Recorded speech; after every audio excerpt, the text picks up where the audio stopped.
Okay, it is Friday, July 14th, and this is going to be my final live lecture with you guys because I work for Comic-Con, and so next Friday I will be at Comic-Con. So Chris Rogers will be doing the final Zoom session with you guys. And your final project is due a week from today, but you're allowed to get it done earlier than that if you want. And the earlier you get it done, the earlier Chris and I will try to grade it, and the earlier you'll be finished with the course. So what I'd like to do in today's live lecture is, of course, to just review a few things that are due tonight and then spend a little time on what your final project looks like and go over the guidelines with you guys, okay? So let's just start with Unit 4, which is due by tonight, right? And most of you, many of you, have already submitted some of those assignments, but I just want to I like to always talk about like what I'm noticing for people who maybe aren't doing it right. So of course, if you've already submitted it and gotten your grades, then you can kind of just listen along, but know that what I'm about to say may or may not apply to you, right? Okay, so the first thing that you guys were asked to do was to create an assessment item. And the one thing I tried to warn you guys about was that we know that for this assignment, create an assessment item, that you did have to create something that included a rubric, right? And so even though a quiz is technically an assessment, that wasn't what you were supposed to do for the original portion of this assignment. You were supposed to do something like a discussion or a written assignment where maybe you're asking students to type something into a text box or upload like a Word document. For an English teacher, obviously I would do something like an essay or a rough draft or something, right? And then you guys were also allowed to go in and submit a second submission with a quiz that had at least 5 questions. And then, so you could have gotten extra credit. So even though this assignment is worth 4 points, you could have potentially received 10 points out of 4, which many of you did. And so some of you, if you haven't done that yet, you're welcome by tonight to go back in and you're not replacing your original submission with a quiz, you're just adding a second submission. And so it's helpful if you type into the comment section extra credit quiz, so I know that you went in and added that extra credit portion. But for an assignment, for an assessment, don't forget that the way to create that would be you could either go to the assignments tab, or if you're already in your module, you can just add an assignment, right? So I'm going to show you the 2 ways of doing that. So one way of creating an assignment is just to actually go to the assignment tab. Now, let me tell you guys something that might be very helpful for you. One thing about Canvas that's different than Blackboard in my experience is that in Blackboard, I could create a quiz with 5 questions, but I could make all 5 questions extra credit. Therefore, the quiz would technically be worth 0 points, but if students got a perfect score, they could earn 5 or 10 extra credit points on it. And Blackboard would grade it automatically for me, especially if it was multiple choice. Well, in Canvas, I ran into a problem with that where I couldn't create an extra credit quiz that was worth 0 points. So one change I've made in Canvas is the way that I offer extra credit, and I no longer do extra credit quizzes unless I'm going to manually grade them. But if you would like to create an extra credit column that basically isn't attached to an actual assignment submission, unlike Blackboard, you cannot just go in the gradebook and create like a random column. So what you have to do is you have to actually go to the assignments tab, and you have a choice. You can create a specific assignment link, okay, for like 1 extra credit assignment, or you can just create a general extra credit column, which is what I do. So you would just go up here to assignment, and what you can do is you are able to create like a column and assign it 0 points, and then you would just have to manually go in and add points. So you could make an extra credit column, you could say points 0, but then all you do is when it says submission type online, you just say no submission. So students aren't going to be submitting to this. And what will happen is once you've created this and you hit save, it's not actually published into any sort of, or you can publish it, but it's not going to appear in a module. So it's not like a link where students are going to submit things. It's just going to simply create an extra credit column in your gradebook that you can manually add points to. So that's one way to do extra credit for assignments. And then the other option you have too is called fudge points. So let's say that you guys have, like for instance, the assignment that we just did for this week, when you guys are doing this create an assessment item, you'll notice that even though this assignment is worth 4 points, I was able to just go in and give some of you 10 out of 4, which gave you 6 extra credit points. So anytime that you have an assignment worth a certain amount of points, you can always give students more than what it was worth, and that's another way to do extra credit. And most teachers do that. They just maybe build in, like Chris did, hey, by the way, if you do this, you can get even more points on this assignment than it's worth. And so that's just a couple of things to be wary of. And then one final thing I'll say about this assessment item is that you have, not only do you have to have a rubric, but your rubric has to have at least one criterion in this criteria column. So, and again, most of you have done a great job with that. And some of you left it free form, but you're also able to provide like different scenarios of ratings. Like obviously in a perfect world, if they get a 4, it's because they did everything, right? But maybe instead of an all or nothing, you also have a middle category, like, oh, they did an assignment, but they didn't include the rubric. So you can kind of decide how you want to grade your students. And then the other option would be just to leave this part blank and just manually type in the points, right? Okay. And then the next thing that you guys were asked to do is to use SpeedGrader. So again, quizzes, if you're using a multiple choice quiz, it's probably not going to make a lot of sense for you to go back in after Canvas has graded the quiz and say, great job on that quiz. That's probably not a great use of your time.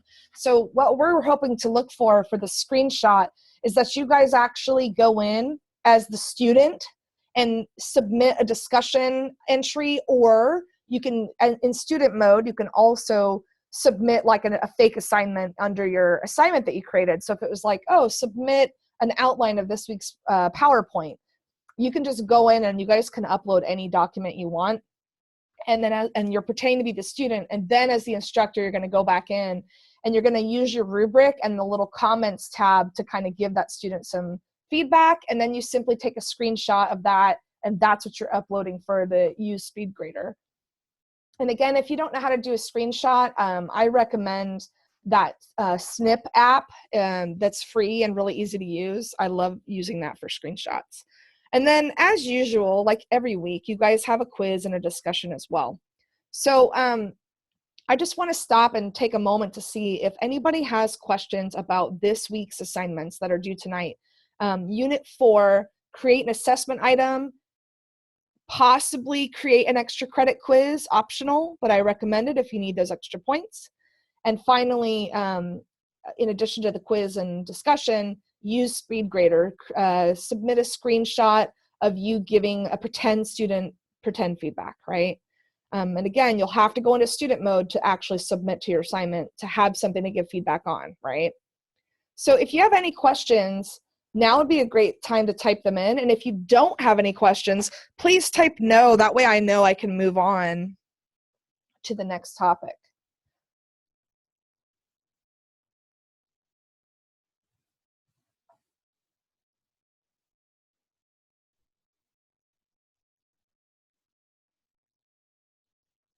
So Terry and Lynette are good. And then what about Karen and Danny? Any questions about this week's assignments?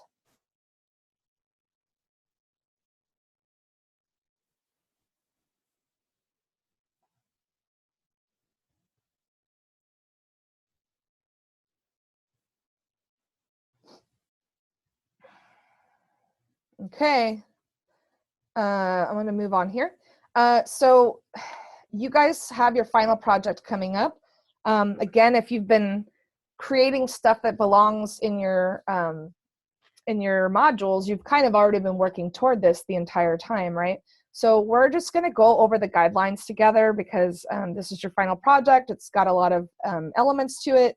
So we're just going to review that. And then at the end, we'll see if you guys have any questions. So for this final week coming up, basically, we're going to just go through and check out a few things, but there's some important links here, right? So you guys are going to have to upload a syllabus, okay, to the syllabus tab. You're going to have to review the final project requirements, review how to submit it, learn how to migrate specific sections of a Blackboard course into Canvas, how to import a Canvas sandbox into an actual Canvas course, and then there'll be a survey for you to complete about the course that you took with Chris and I.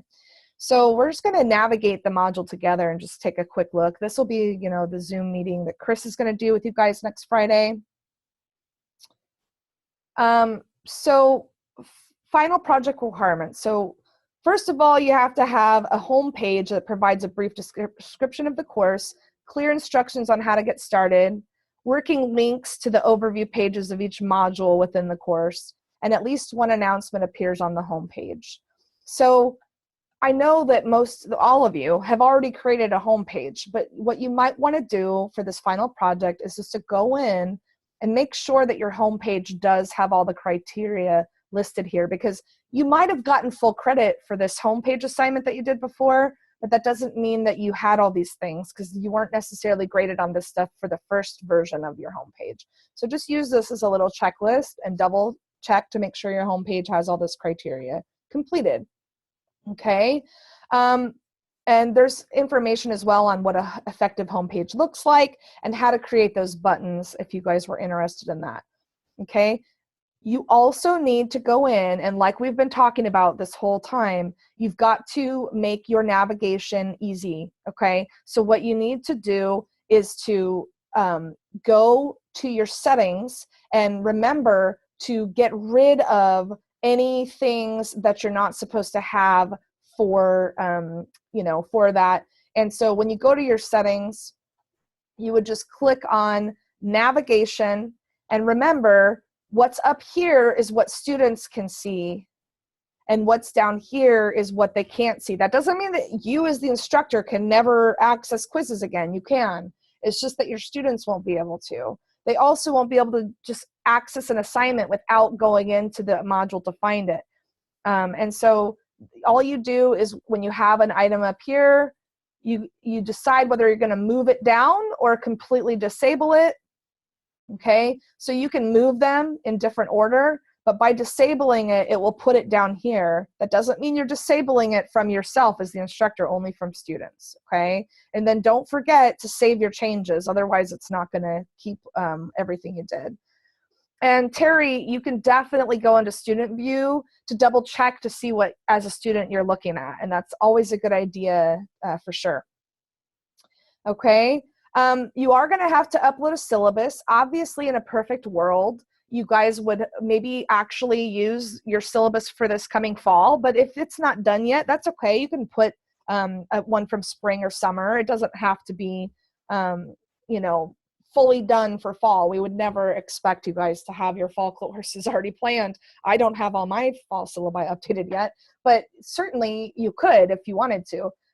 You just need a syllabus for that particular course that you've been working on all along. You don't want to, you know, if you've been working on an English 120, you don't want to put an English 124 syllabus up there, because that would be confusing for Chris and I. So do use a syllabus from the course that you're working on in your sandbox, okay?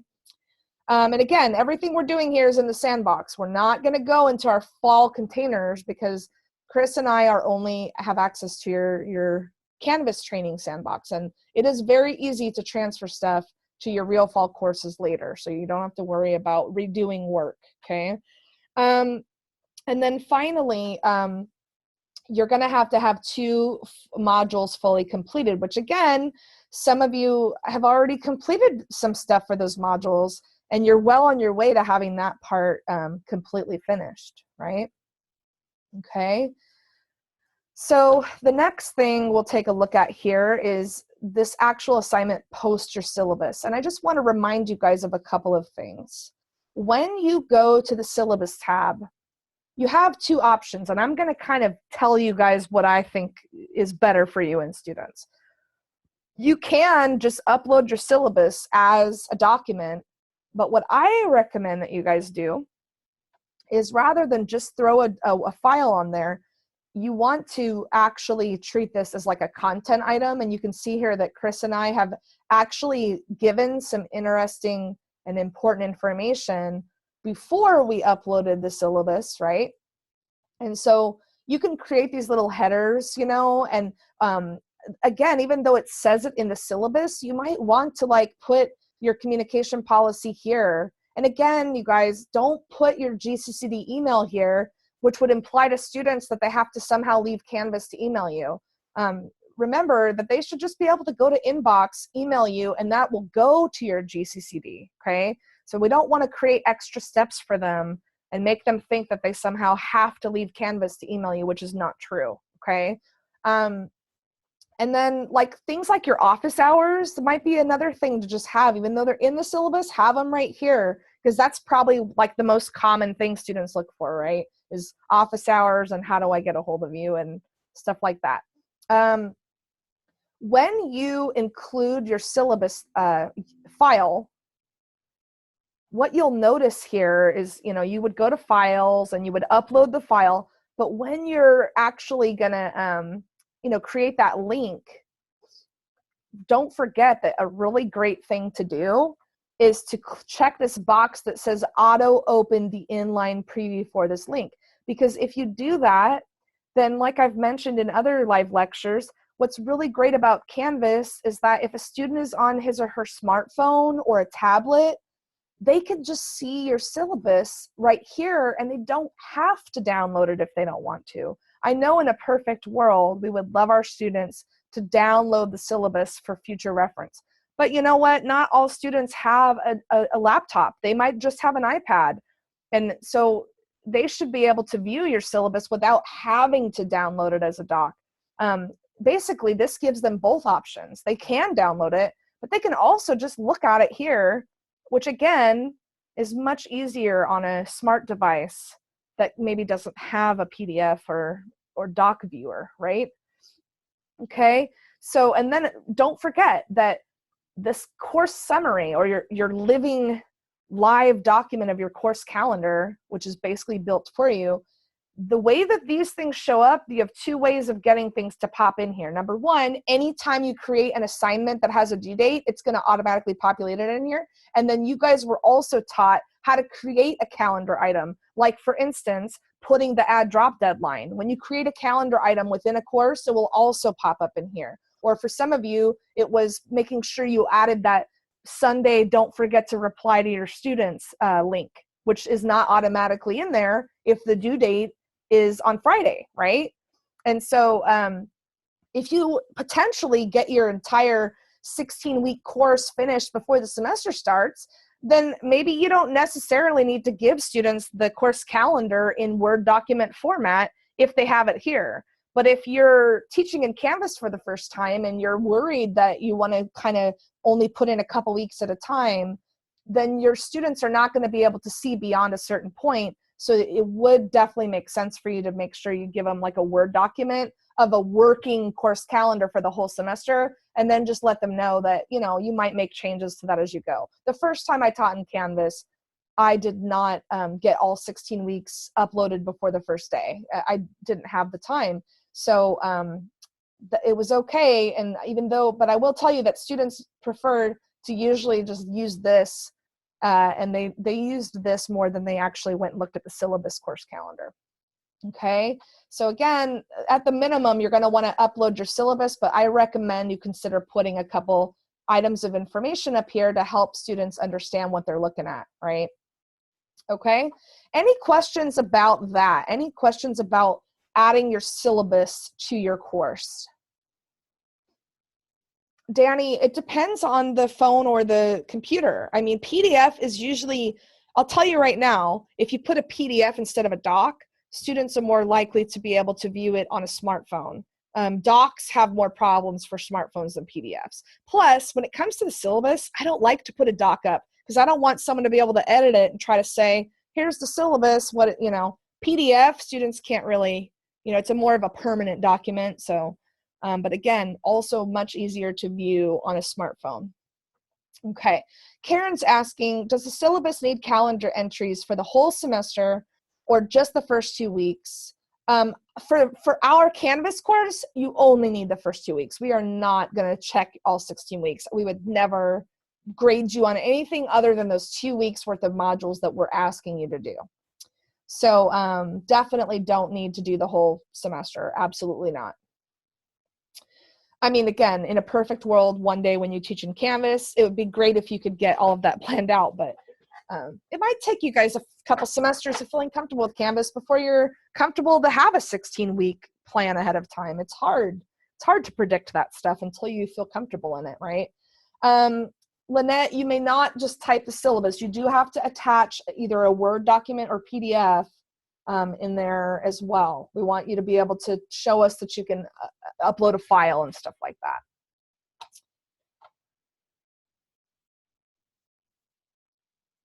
Let's see. I need to include when they submit assignments in Blackboard, they use PDF. I'm not sure what you're asking, Danny. Can you reframe your question? So, okay, I'm going to go back to our module. Creating a syllabus was just one aspect, or posting your syllabus is just one aspect of this. Let's just take a look at the overview here. Okay, see if there's anything else. Okay, accessibility. It's important to make sure all documents uploaded are accessible.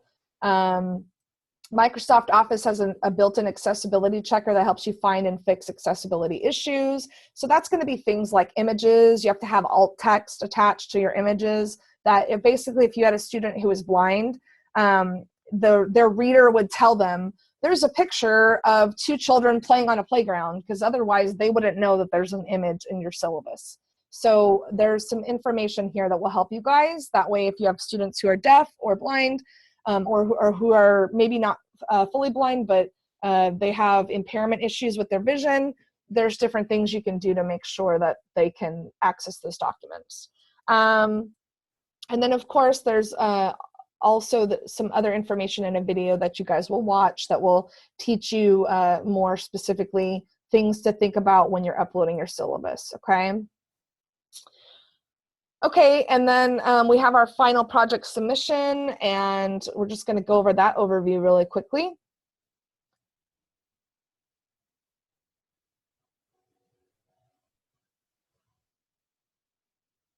Okay, Danny, I hear what you're saying, but it's not really relevant to what we're talking. I'm just trying to go over the submission guidelines for our assignment, and your question is more about something that's happening when your students are submitting. So let's talk after the lecture about that, because it's not really going to be productive to talk about it right now. Okay, so final project, create the first 2 units for the course, and by units we mean 2 modules, okay? It's synthesizing everything you've been doing so far, okay? And each module needs to have at least 4 completed content items for what they need to read, assignments, quizzes, or any discussion topics, okay? We want the navigation for your course to be simple and intuitive. The home page should clearly communicate what the students need to do to get started, okay? Whether that's a button or, you know, directions. Don't forget, the syllabus section should have a copy of your syllabus posted, and the course summary should provide a clear overview of what needs to be completed and when it's due. So don't forget, if you're doing a discussion and you're having 2 different due dates, don't forget to go add your calendar items that reflect to students when the second due date is. Because if you make your discussion due by Wednesday and then they have to go back in by Sunday and reply, you have to manually add that Sunday submission date on your calendar, because Canvas will not offer 2 separate due dates for one assignment. They will not scaffold those due dates for you. Your syllabus section should also provide a summary on the importance of reading the syllabus on a regular basis. Okay, it should have a communication policy, how long it will take you to reply back, okay? When it comes to submitting your assignment, here are the instructions, okay? So don't forget to review the requirements before you submit. When you're ready to submit, okay, you're gonna paste a URL to your home page, all right? And then you're also gonna have to answer some questions underneath your URL in the submission box. What content items did you complete? What do you feel confident about in your ability to build and teach a course in Canvas? What do you not feel confident about? What help might you need additionally? And what are your plans moving forward in regards to Canvas? When do you plan on first teaching in Canvas, okay? And so those are all the different requirements for that. Here's again some information that you guys can read on how to convert things from Blackboard to Canvas. And there's a lot that's going to be very helpful, especially if you have quizzes or different things that you want to import. Okay. Then there's some information on how to import your Canvas sandbox into an actual course for the fall, just so that you don't have to repeat stuff. Okay. And then there's an evaluation that you guys will take on the course that you've been taking with Chris and I, and that will be it, okay? So basically, you can see the final project is not a lot of extra work for some of you who've already been building quizzes and discussions into your existing modules. So I just wanna see if you guys have any questions about what it is you're supposed to be doing for the final project. So now would be a great time to just type in any questions about that final project.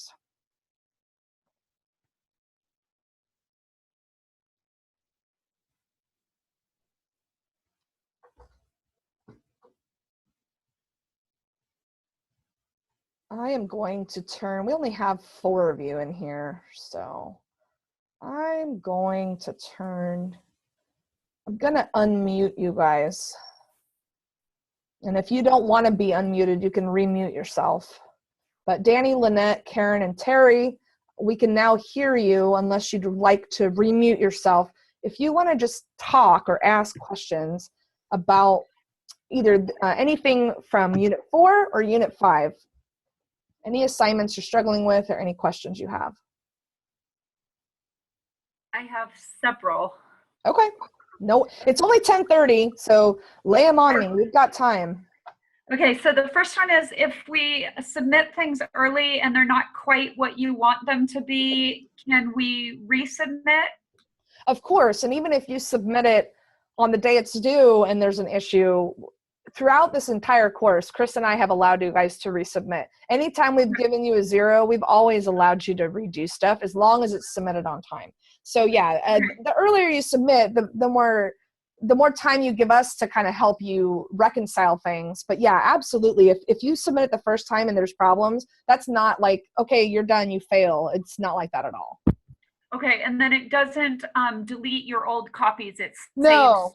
saves everything. No, like when you resubmit stuff, that everybody can see the history of submissions. So it just gives me, when I go to grade you guys, and when you go to grade your students who have submitted several things, just keep in mind that the default thing is that it only gives me the most recent one.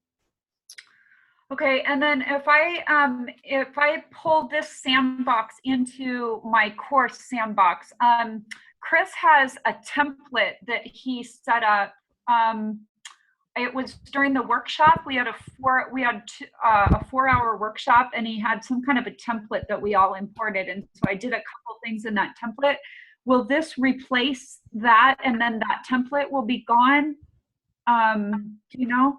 Is that a Chris question? I'm sorry, can you repeat the last part of your question about, I heard what you said about the template, but what was the actual question? The question is, when I import this sandbox into my course, which already has Chris's template in it, will it delete the template or will they merge together? Oh yeah, it probably won't delete it. It would probably merge it. So that's the only thing. One warning I'd like to give you guys, let me give you like a warning about that too. If you are teaching like 2 sections of the same class in the fall, I definitely recommend that you create your whole course in like one and then copy it to the other. But one thing you have to be careful about is like for my summer class, I had, or for my spring class, I had like half the course done, and then I completed in the other shell, like another module, and I tried to just recopy the whole course, and then it replicated everything. So I had like 2 of everything. And then I went to delete some stuff and accidentally deleted some of the stuff I needed and had to call Canvas and have them like restore it. So you have to be careful about copying stuff into a course that has existing content, because it will not delete the existing content. It will now give you like all the content, which can be confusing or overwhelming. Do you know what I mean? So if you like that template and you feel that you've already been following it in your sandbox, you might want to delete it out of the course for the fall before you like put the stuff in, if that makes sense. Yeah. Will we have to end our Blackboard courses at the end of the fall semester and go into Canvas in spring, or do we still have the spring semester to be the last semester of Blackboard? I'm fairly certain that spring is the last semester of Blackboard, and that as of summer of next year, that everything in Blackboard will disappear. So basically, we don't really want you using Blackboard in spring. Can you? Yes, but we'd prefer that you get in there in fall and Canvas. That way you have like time to feel comfortable with it, since spring you won't have it's just that I'm going to be working on this my new online class. I'm going to spend a lot of time, and I'd rather not spend time transferring one class that I'm teaching now until the spring. I'd like to do it in the spring to get prepared for the following fall. That way I have time to work on my new class on Canvas. Yeah, it's totally up to you. I know the first time I taught in Canvas, I just did one class because I was nervous to try to do everything for the first time. So I understand if you're not ready to fully teach in Canvas. It's just the sooner you start doing it, the more time you have to work out the kinks before then you have no choice, right? So just it's up to you. And I would talk to Chris about that's one of the things that you guys have to answer, Danny, in your final project is, what are your future plans for Canvas? When are you going to start teaching in it? And if there's a problem, Chris will let you know, but it's okay to use Blackboard. We just want you guys to try to get to Canvas as soon as you can, that way you're ready and you don't feel rushed when the Blackboard disappears, basically. And I know Chris can also show you guys how to he can explain also how do you save grades from previous Blackboard classes that you don't want, how do you export a grade book from a class that you taught last year, because maybe you don't want those records to disappear next summer, because maybe you want to save them for a certain amount of years. So Chris can also explain to you guys and show you how to get the information out of Blackboard so that it doesn't go away forever, because once Blackboard's gone, you won't be able to get back in there. So that's definitely a Chris helping thing. He knows how to do that. How do we request our new Canvas shells? I would like to try an 8-week one next semester. Do we have to request it, or will we get the Blackboard shell? No, you don't have to request it. It's going to automatically populate for you. Once you've had this training and you're in, most of you should already see your fall classes showing up in Canvas right now. Oh, okay. Yeah. But I thought they were showing up in Blackboard. Well, right now, as far as I know, they're in both. And until Blackboard goes away, you're still going to see them in Blackboard. That doesn't mean we want you to teach them in Blackboard. Right now, if I go in Blackboard, I can see my current classes in there, but I'm not using Blackboard. Do you know what I mean? That's just because right now WebAdvisor is feeding into both. Excuse me, I'm sorry. So we could set it up in either shell. Right now, yes, but we are basically encouraging you, if you've completed the Canvas training, to no longer use Blackboard. We want you to start using Canvas. Okay. The sooner the better. But it's still, the shells are still there. And if you're going to use Canvas in the fall or the spring, do not turn on your Blackboard shells for them. Do not make them available, because then that's just going to confuse your students. Right. Okay. It's one or the other. You know what I mean? Right. Right.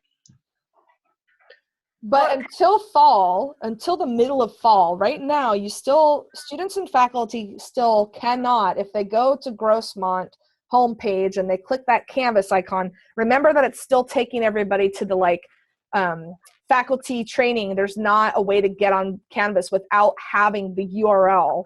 So if you're going to teach Canvas in the fall, you're still going to want to include the URL, the login to the Grossmont instructor page in your syllabus, so students actually know how to get on Canvas, because Chris doesn't want to make that link live until we've had more faculty trained, because then once we open it, it's a free-for-all. And we have found that faculty who haven't taken this training, who've tried to just go in and use Canvas, then they come to us and say, I don't know what I'm doing. And it's like, yep, we know, you got to take the training, you know. So we're trying to keep that URL limited until, you know, we are able to make it live for everybody. Does that make sense?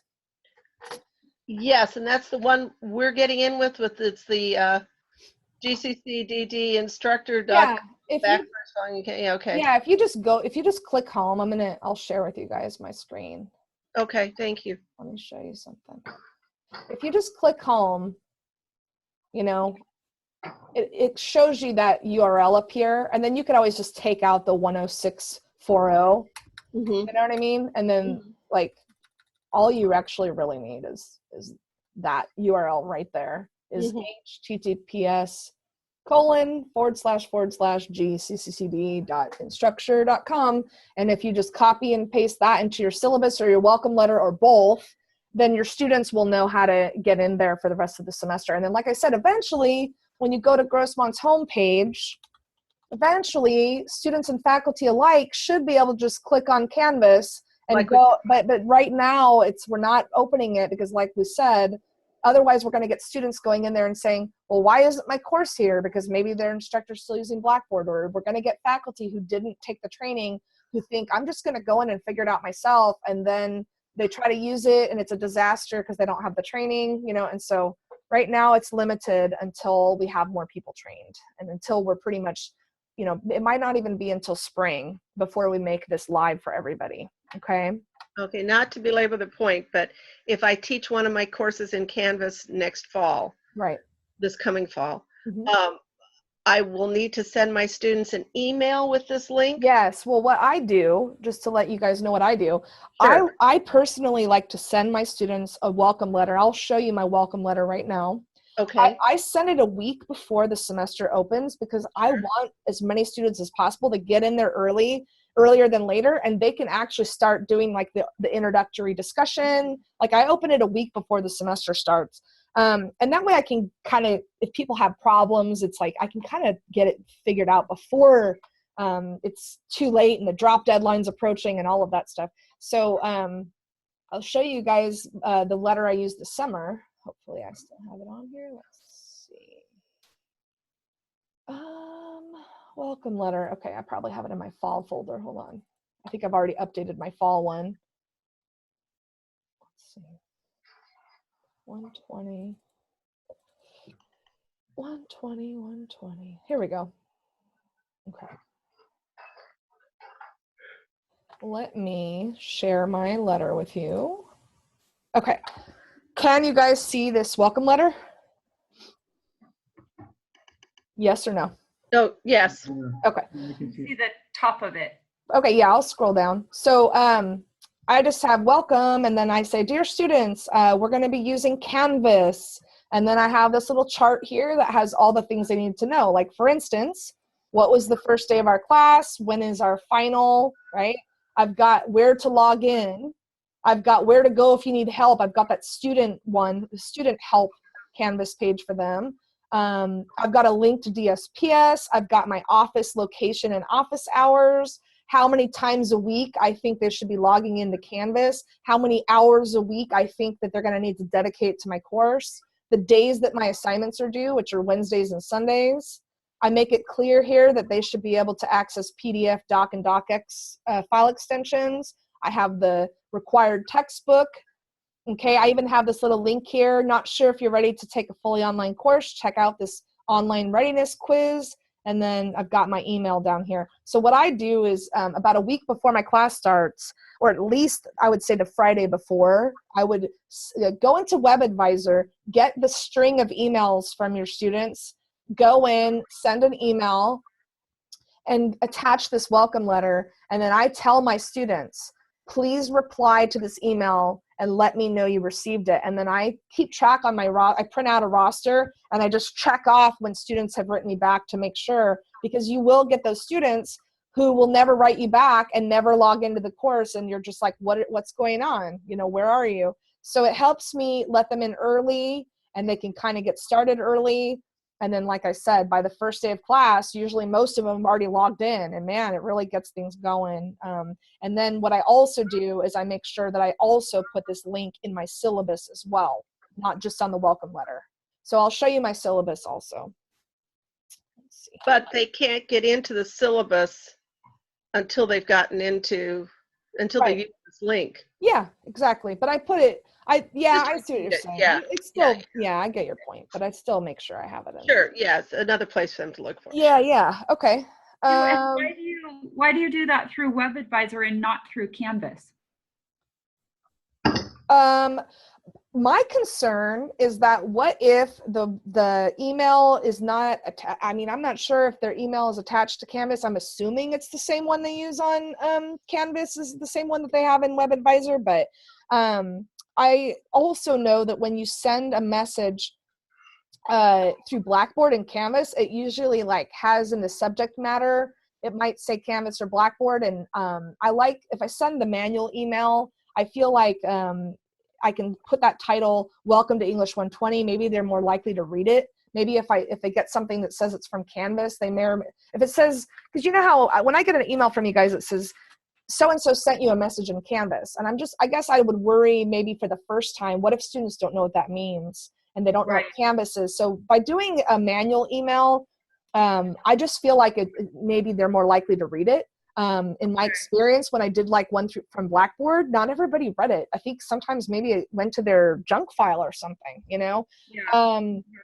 And the other thing is when you send an entire class an email through Outlook, some of you I'm sure know this, but I send it to myself and I BCC the students so that they're not all replying to each other. They're only replying to me and they can't see each other's email in there. It's private. So that's another recommendation is you put, you send the email to yourself and then BCC that string of emails from WebAdvisor. Do you give them instructions on how to set up Canvas and how to navigate Canvas and like how to do their profile picture and, you know, all those kinds of things? Do you have some kind of a page of instructions for that? Yeah, I mean, one thing you can do is you can link them up on the getting started student page in Canvas has links on how to do all that. So if you don't want to have to create your own video or your own screenshot directional on how to do all that stuff, you can, usually what I did when I first started teaching Canvas is I just showed them the page on how to get started as a student, which has like how to edit your profile, how to add a picture. So it has all that stuff on it. And so you can always just link them up with that. And I never really thought about like requiring my students to add a picture. I haven't ever done that before, but it's something I was thinking about doing for fall is maybe I will say like, here's some other things to do that first week, like add a picture, update your profile. But in the past, I haven't like asked students to do that, but it's totally up to you as the instructor, whether that's something that you want to require and whether you want to make a video showing students how to navigate your course. I personally recommend having a welcome video that does show them how to navigate your specific course and maybe like how to view feedback. And, you know, you can definitely, if you make something like that for the first week, I'm sure it would help students be much more successful in your class if you make a custom video. And don't forget that you can use Screencast-O-Matic or you can use Zoom. And you can certainly upload that video to YouTube, and YouTube does automatically caption things. It's not 100% accurate, but it's pretty close. And then you can always just say, here's a video on how to navigate the class and show them specifically what you want them to keep in mind. So it's up to you. I know that they're somewhere, but the two links that you gave on the students' access to Canvas and the readiness for online, where would I find those links again? Oh, well, I mean, those are just things that the student readiness quiz, Right. I learned how to access that when I took a how to teach online course. And so if you want that, you can just email me and I'll send it to you. But there's not anything in our Canvas course that told you to do that. And then for the student getting started guide, we did give you guys a link to that in the very first module. So First module. yeah, Okay. yeah. I knew we had it somewhere. Yes, and the student readiness quiz, I believe I got that off like the chancellor's, the California chancellor's website. You know what I mean? It's a legitimate source that I got. But if you want and you email me, I'll send you my welcome letter. If you want to like copy it, you totally can. I'm totally open to Perfect. that. Thank you. I'd Yeah, love it. yeah, just send me a direct message to my inbox or to my GCCD, and I'm happy to share anything that I use with you guys for sure. Great. Thank you. Yeah. So back to the final assignment thing, you just need 4 content items. You don't need like 4 assignments or 4 quizzes or 4 anything. Like a content item can just be read this page. Right. Yeah. And so, yeah, like certainly in a class, most classes, you're probably not going to have more than 1 or 2 quizzes in a week, right? In a module. Yeah. So yeah, if you had like a content page, like maybe an overview of here's what you're doing this week, and then you had a couple things to read and like a quiz and a discussion, you're good. So you just need at least 4 different types of items. We want you to see that you have at least 4 content items. And by content item, that means anything, like a quiz, a discussion. And so we just want them to have content in them and not have someone just say, week 1, here's a PowerPoint and 1 quiz, and that's it. I only have 2 content items total, right? So you just have to have at least 4, which I don't think any of you have fewer than 4 right now. So you guys should be fine on that. Okay, and then I had, can you change a discussion? So say I have something categorized as a discussion and then I change my mind and I want to turn it into an assignment instead. Can I do that, or do I have to delete it and start over? Well, I mean, you would have to delete it and add a different item. So especially if you're using the numbering convention, you can't like convert something to a different type of format once it's existing. Okay. So if you have a quiz and you said, oh, I don't want to do a quiz after all, I'd rather have them do like a written assignment, you will just have to delete that quiz out and put that new thing in its place and put that original numbering format, right? Originally this was 1.2 was a quiz, but now I'm going to make it a written assignment instead. So Okay, just have to delete it. So then in order to make your outline match your modules, if we change modules like that, we're going to have to go back and resubmit an outline. Yes, right? that is true, because Chris and I will be grading your final project against whatever outline is the most current outline in that outline that you submitted a couple weeks ago. And I have had a couple of faculty members already go in like this week and change it because they knew that that was going to happen, and that's totally fine. And I mean, it's not just fine, it's what we want you to do. Okay. So you're okay with us making changes Oh to that? yeah. Oh, of course. Because now that you've been through this class, I'm sure some of you are rethinking, like, Sure. yeah, and that makes total sense to me that you're like, now that I know what a module looks like, maybe I need to do a little bit of redesigning. I mean, Canvas certainly made me redesign my course a little bit. And so it's totally okay to make changes, because when we first asked you to do it, you were just kind of taking a shot in the dark. You didn't really know what you were working toward. So it's totally understandable if you want to make some changes. And I think it's a good thing. It shows that you're growing as an instructor, Okay. Can we still access the information from this course after we've already completed the course, or are we Yeah. shut? I don't think that Chris is going to take it away anytime soon afterwards. So you should be able to come back in for sure. But I'll ask him. Well, let me just take a look. Let me see when he has the course end date. I can tell you that. But I would think that he should keep it open for a while. Let's see.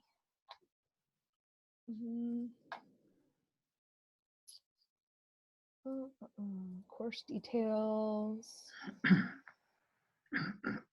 He has the course end date July 22nd, but it does not say that users cannot access it afterwards. So I don't know when he'll take it away, but I don't think it's going to be anytime soon after you've completed your course. It should be available, hopefully at least through the fall, Yeah, it's nice to refer back to. Yeah, I can't imagine why he would take it away from you guys, because you're going to want to come back and look.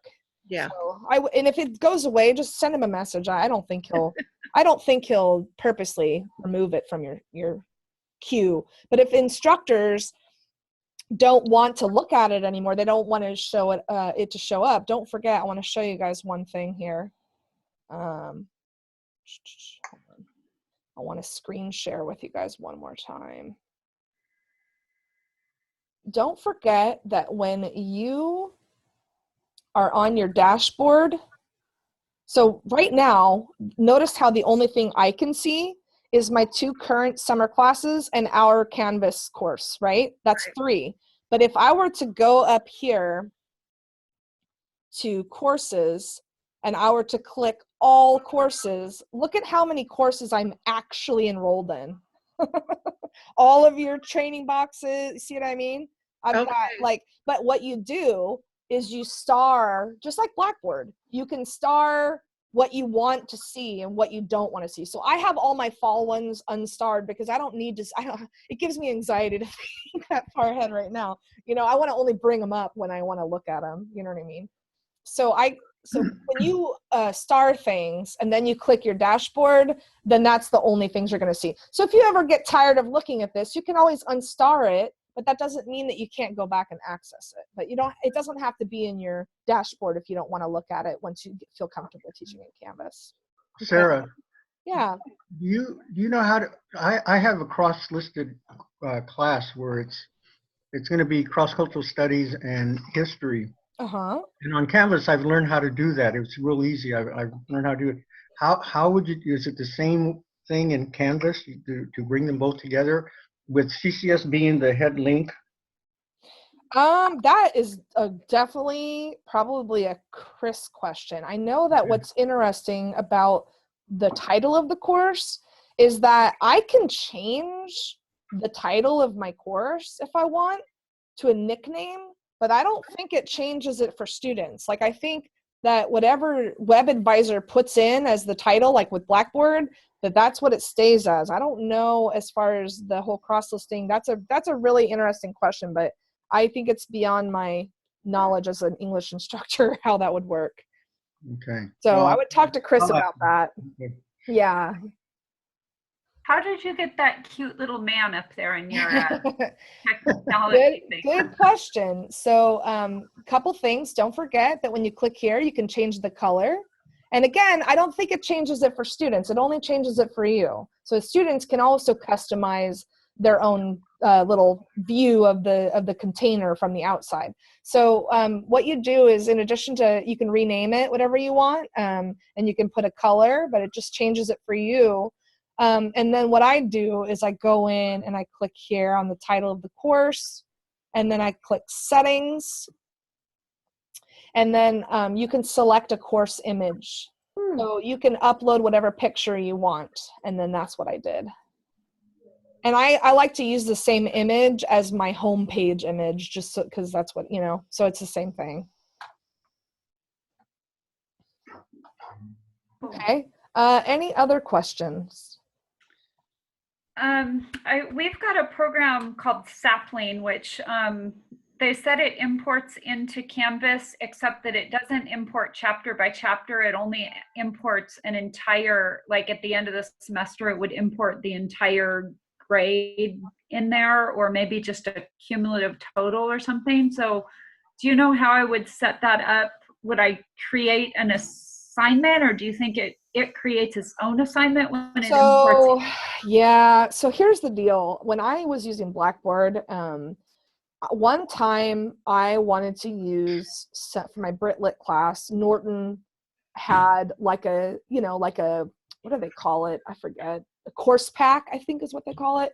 And it was like quizzes and stuff. And usually the publisher sends you the zip file and then you import it into your course.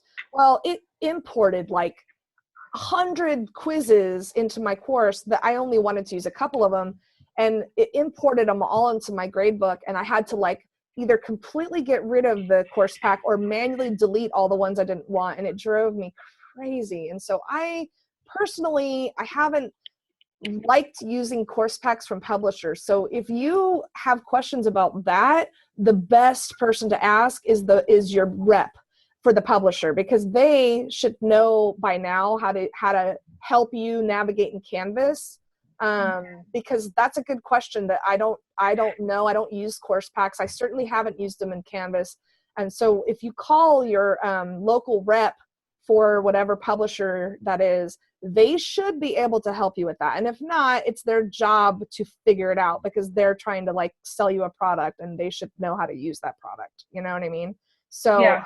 so I would call them, and they would honestly probably know how to explain that and how to help you with that. They have people who should be trained on Canvas, because it's, even though Canvas is somewhat new, it's the publishers have known about it longer than we have. You know what I mean?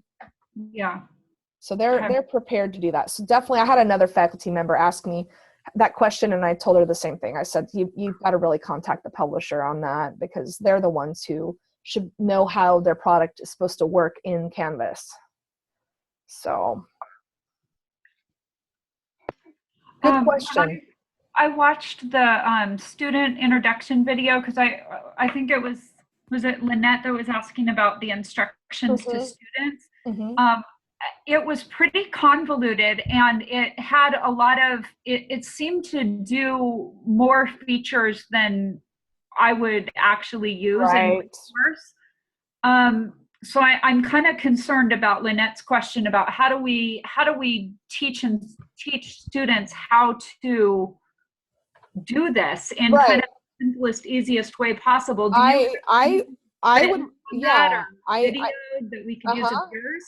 Well, no, because it wouldn't make sense for you to use a video someone else has created, because it's gonna be someone else's course, and I wouldn't feel comfortable giving out a video navigating my course. But if you go to our Canvas teaching course and you go to the unit 0, the very first week that you guys had, Chris had made a little orientation video that you guys were supposed to watch, that's like, I don't know, I think it's like 7 minutes long or something, and basically he goes through like how to navigate the course. So what I would do is I would watch that, and once you've made your course, I would make your own video so that it is like custom to what you want, and that way it doesn't have a bunch of stuff that your students don't need, and that way you can decide, do you want your students to have like a profile pic? Do you want to show your students how to set up their notifications to make sure that they're getting notified when you send them announcements? So if you watch Chris's video, you can kind of emulate your own, like I mentioned earlier, using Screencast-O-Matic or Zoom, and then you simply upload it to YouTube, and I just make my video unlisted, which means that nobody on YouTube can find it. Only my students who have been given the link can watch it. But I think that this is not really like a Canvas thing. This is just a personal instructor's choice thing, where you're just going to have to eventually make your own video if you want it to be fully customized. You know what I mean? And I do think a video would be much better than like a series of screenshots. But that's what I would do. I would just create a little 5-minute video showing them, like, here's, when you get here, here's what you do here, and here's how you do this, and here's how you access your grades. And, you know, you can teach them a lot in 5 minutes, and that way it's completely customized to your own course. But we'll be showing them that from an instructor screen, right? No, you would want to go into student view. So you just go into settings and you click student view. And then when you're showing students how to navigate the course, you're showing them what they're going to see. Okay. And is it exactly what they're going to see? Like they'll see account, dashboard, courses, calendar, inbox, and help. Those are the things they'll see over there. I'm sorry, the phone is distracting me. Sorry. It's okay. Can you repeat your question? The student view is exactly what the students see? Yes, absolutely. Okay. Because it was not what the Canvas video guide showed the students to see. Well, maybe Chris wasn't in student view, but I would use student view when you make your video. Okay. Yeah, it wasn't Chris's video. It was the regular. No. Yeah, but the one that Chris made was probably in student view. So that's what I'm saying is, whatever one you're talking about, forget that one. Look at Chris. Okay. Look at Chris's video from Unit 0, because his is a much more customized version that he made personally on our course, and that's what I would emulate, is what he did because then you don't have to give them this video with way too much information. Perfect. Okay, that sounds good. And again, if you can make a script, like if you're going to use Zoom or Screencast-O-Matic, you can make a script if you're worried that you're going to forget something, like make an outline for yourself and follow it. And that way you take them through everything and you didn't forget anything, and that's really helpful for you to keep yourself on track, and then you don't have to do so many takes. You might be able to get it in one take, Okay.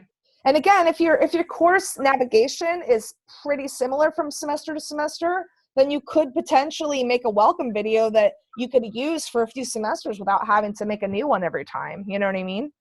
Yeah. So it's not like in your welcome video, you want to take them through every single module. Like in your welcome video, you're going to want to just show them like, how do you access the homepage? How do you access the announcements? How do you access the syllabus? And maybe walk them through like just the first module, the week one or something, How do I view my grades? How do I find feedback? Those are some things they're going to want to know. And I think you can cover those pretty quickly. Okay. Okay, guys, any other questions?